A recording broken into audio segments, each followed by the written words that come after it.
Paglulubong sa labing flood control project sa Maynila na dinukit ng mga kongresista, binulabog na ni Manila Mayor Isko Moreno. Joel Chua humihiga ng pera sa daming nakurakot sa lungsod ng Maynila. Pero bago ang lahat, kung hindi pa kayo nakapag-subscribe sa channel na ito, please do subscribe para mas maging updated pa kayo sa mga susunod kong mga videos.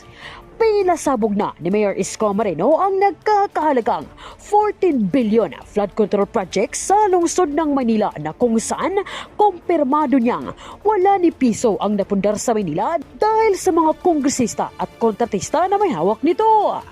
Dito na nakumpirma na lahat ng flood control project ay napupunta sa mga bulsa ng mga politikong uhaw sa pera.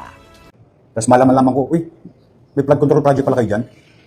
This afternoon, we will file cases against these people as mentioned with regard to the violation, criminal charges, and civil. Thank you for your time.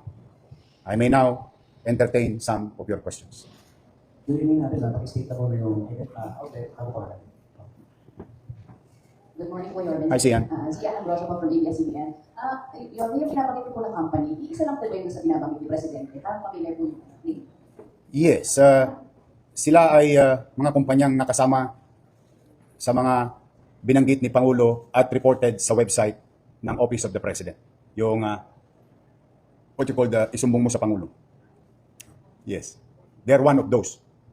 So, meron po kayong mahabang list ng mga companies involved related po sa flood control project. Kakasuhan din po ba ninyo yung mga ito?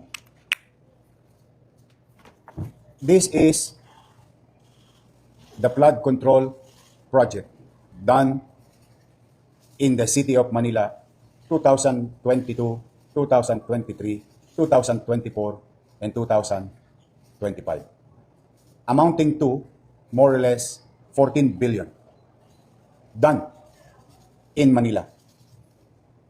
So most of it finished already.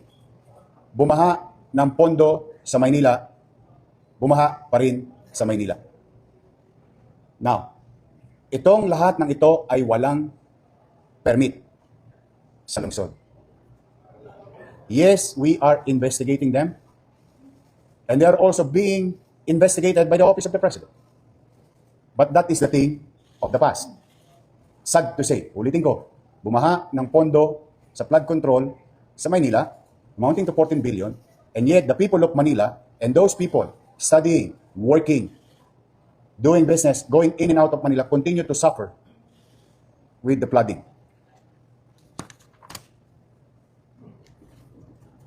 Gusto niyo malaman per district? Per district?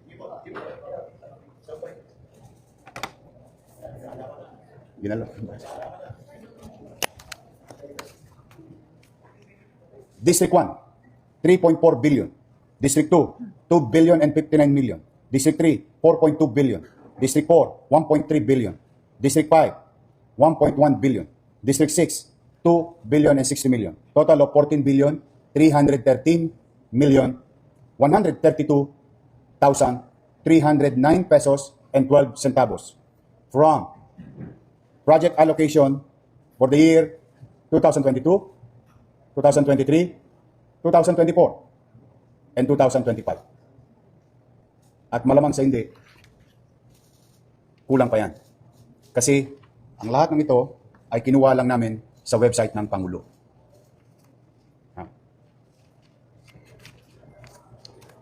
Yun ay nakaraan. Ngayon may bago pa. 112 new ongoing projects without permit, without paying regulatory fees for the local government of Manila. Particularly, contractor's tax.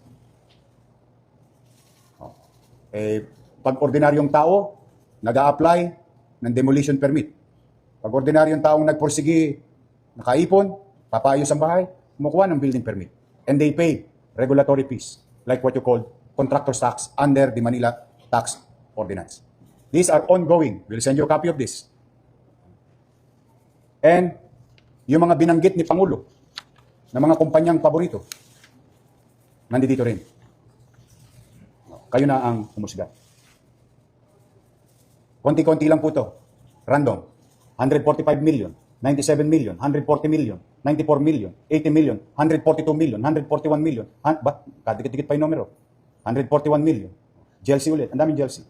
141 million, 94 million, 94 million, 140 million, 142 million. Mukhang paborito nila yung 140 million. Kasi tinitingnan ko lang naman random lang. So this is ongoing. And we continue to investigate. Now, hopefully, after today, they will learn a very good lesson. As I have said before, again and again, welcome kayong magnegosyo sa Maynila. We welcome development in Manila. Immaterial of political color, as long as you follow simple procedure. Ang masakit yung pagka-ordinaryong tao, hirap na hirap kumuha ng permit sa Maynila o sa local government. Pero pagka malalaking kumpanya, parang pinabaliwala nila ang pamalang. So, we are investigating them. Yes, yeah. Last question na from Sure. So, right na kayo po, Yorme, sino ang tingin yung dapat sisihin sa pagbaha sa Maynila? Well, as far as ayaw kong pangunahan ng Pangulo sa investigasyon na ginagawa. I think they have more resources to tell the people who is liable or not, who've done projects properly, o baka meron ding guni-guni. If I may borrow the words of the President. No? But first things first, yung para muna sa aming mga taga-Maynila. Mauna muna ang taong bayan. Nagagamit ang building na iyon sa pang-araw-araw na pamumuhay ng komunidad sa Santa Cruz. Biglang nawala, napagkaitan ang mga taga-Maynila. That is my obligation. Hopefully, someday, somehow, magkaalaman din kung sino ang mga taong may kapabayaan. For now, it's very clear from your city government of Manila that there is liability on the part of the contractor. There are hundreds more, or a little over another 100 contractors doing infrastructure projects from the national government. Of course, we'll go after them. The same banana. Unless they follow the local government code, provision of it, and other existing laws, like the National Building Code, and other ordinances, local laws of the City of Manila. Now, gusto ba namin silang sampahan lang ng kaso? Hindi po. Kaya lang, parang gusto nilang, parang siguro nasanay silang walang umahabol sa kanila. Ngayon, I think they should learn their lesson very well. Welcome silang kumuha ng permiso sa Maynila at magbayad ng obligasyon sa syudad ng Maynila. We will welcome them, each and every one of them, if they follow procedure. Sir, good morning po kami sa Monica from TV5. Just going back to sa Shell's construction, ano po ba supposedly yung itatayo nila doon sa... Centro Comunidad de Santa Cruz. Multipurpose daw. Multipurpose school? But sir, sino po yung nag-approve? DPWH. Without budget. Why? Because this type of projects is one of those under FLR for later release. Para sa mabilis na pangunawa ng ating mga manunod, this project is subject to approval of the Office of the President. In the absence of such, it should not be done. Sir, yung Chelsea, meron din silang flood control project po. Meron din. Marami rin. Ano po yung mga district po itong... Halo-halo. Kompleto na po. Bibigay ko sa iyo mamaya yung kopya. Pero sir, sino po yung nakikita yung local official po na most likely involved or may awareness about this flood control projects, and ito po yung sa pagdedemolish na wala namang kaulang permit? Yes, we are now investigating also other local government official of the past. Because it was started May 2022, immediately after the election. I assume July 1. And sir, dun sa Chelsea, Chelsea. Dun sa Chelsea, yung kanilang flood control po dito so far in your observation, are they working or hindi sila usable at all? Well, I don't have to be an engineer or kahit sino man taga Maynila, hindi kailangan maging inhinyero or mathematician. 14 billion worth of flood control project, o baha pa rin naman. So, isa lang ibig sabihin, hindi effective. Now, again, if I may borrow the words of the President, palpak. Baha pa rin. Sir, safe to say that Chelsea is one of the top contractors po na gumawa ng flood control here in City of Manila. As per records. Edreyes po sa People's Life. Ed- Doon sa civil case na isasampay nyo sa kontraktor, mag-claim kayo ng damage. Of course, Magkano? so far 10 million. Pero mas gusto kong gawin nila ulit yun kung sakaling sila'y mapatunayang may sala. I don't want to be ahead of myself. They are now accused. If they are guilty, then I will let the court decide on the matter. But we have a solid case. We have solid evidences. And it's available and it will be we will furnish the respective the office of the city prosecutor's office today. Kung sakali po sir na makakuha sila ng permit o pag po sila kuha ng permit, maitutuloy nila yung proyekto. We'll cross the bridge when we get there. Investment. Mayor, hindi ka na yun. Ito lately, ito last week, talagang nagkaitin yung bakbakan na ng Joel. Meron bang grounds para iuwi din ako concern na for the sake of Manila? Saka na yun. Politika lang yun. Today is what we are after is to fulfill our obligation. Tupdin namin ang aming obligasyon sa taong bayan.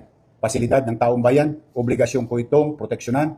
At kung kinakailangan maibalik o maituloy, then we'll cross the bridge when we get there. But today is about the grave violation of a corporation doing projects from the national government. And today, the start of new beginning. That showing to all contractors that we really mean business and we wanted to put a dot on everything today.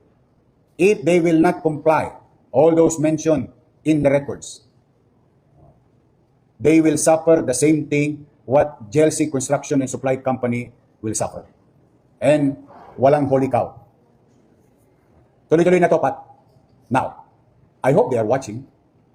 There is time for redemption. Do we need projects in Manila? Yes, of course. Ang tanong ba'y makabubuti sa tao? Pag makabubuti sa tao, Pat, will support.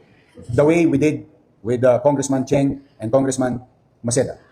So, gano'n lang kasimple ito. Protection of public interest. Doon muna kami today. Yung politika lang yan. Wala natin pag-iintindihin. Mayor, bakit sinimulan mo sa mga LGO, ay open sa buong LGO sa buong Pilipinas na any project dapat tumaan sa permit o paalam man lang.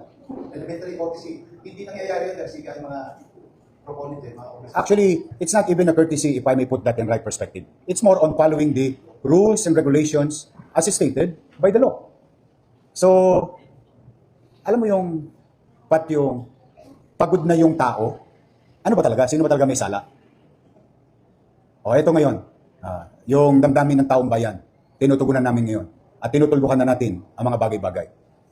Ito ay umpisa ng mahabang journey of local government unit going after to the contractors without seeking necessary permit and complying with rules and regulations. Because Manila is not a unique city.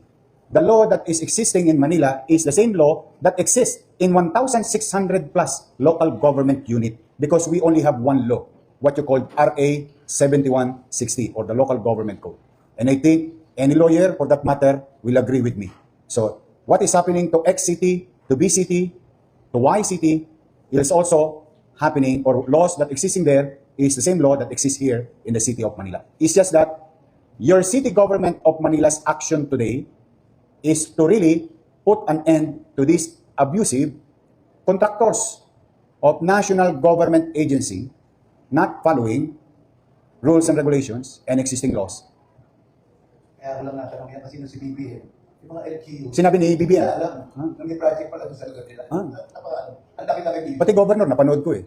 Na-shock din siya, hindi rin yung isang governor napanood ko. Hindi rin niya alam. Ginagawa niya, lumakay dito po. Saka don't get me wrong, Pat. We will approve when it is, wala namang problema eh. Bayad kayong buwis, aprobahan namin kung kapakinabangan ng tao. Thank you. Yes, ma'am. Good morning, Mayor. This is for the Sancho from MPH, Signal TV. Confirm ka naman, Mayor, alam ko this is still under investigation, pero may idea ba tayo bakit dami nakakalusot na ganito, walang permit?